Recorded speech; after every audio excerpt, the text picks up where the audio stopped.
Part 2. Constitution of Matter. Introduction.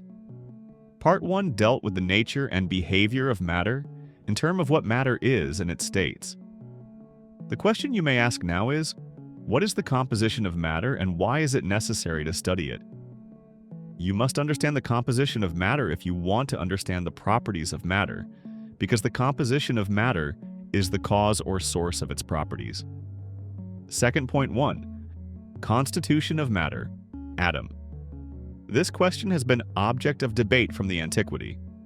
Early in the history of chemistry, many discussions were held about the constitution of matter. Two main concepts or models were advanced: the continuous model and the particle model, or discontinuous model. The continuous model. In this model, matter is considered as continuous, meaning that matter can be subdivided indefinitely into smaller and smaller particles.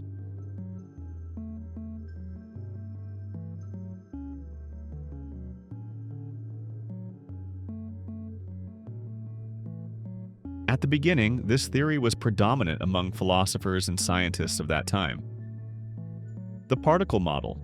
This model, represented by the Greek Democritus, considered matter as made of separate particles, hence the qualification of discontinuous, meaning that the matter could be subdivided into small particles up to the last and indivisible particle called atom. The model was called atomic model. 2.1.1. Modern concepts of the constitution of matter. Atom. Dalton's atomic model, the particle model of matter, was not popular among philosophers. John Dalton, an English chemist, 1766 to 1844, was the first scientist to propose a scientific model of atom. Other previous propositions were rather philosophical than scientific. He suggested that if it was possible to cut the matter with a very thin, sharp knife, there will remain an ultimate particle, the smallest particle of matter, that cannot be divided further. This suggestion is the same as the one put forward by a Greek philosopher, Democritus, about 470 to 380 BC, who proposed the existence of indivisible tiny particle he called atomos. 3. The development of the atomic theory. At that time, the idea of the existence of indivisible particle was not accepted. Rather, the idea of a continuous fluid proposed by the famous Greek philosopher Aristotle was predominant. In reference to the Greek word for indivisible, atomos, Dalton called that particle atom. Dalton's theory was also based on the following statements or hypotheses. 1. Chemical elements are made of extremely small individual and indivisible particles called atoms.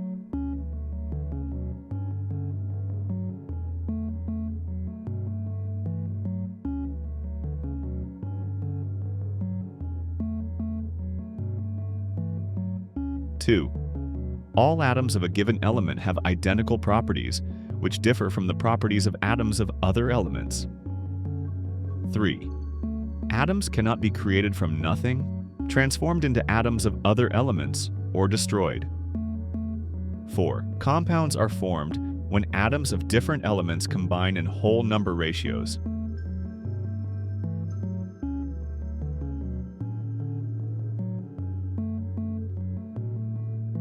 5. The relative numbers and kinds of atoms are constant in a given compound. This theory or model was an important step in the development of the atomic theory. With that theory, it was possible to explain some chemical principles, such as the Lavoisier's law of conservation of mass in a chemical reaction, the law of multiple proportions, or the law of constant composition.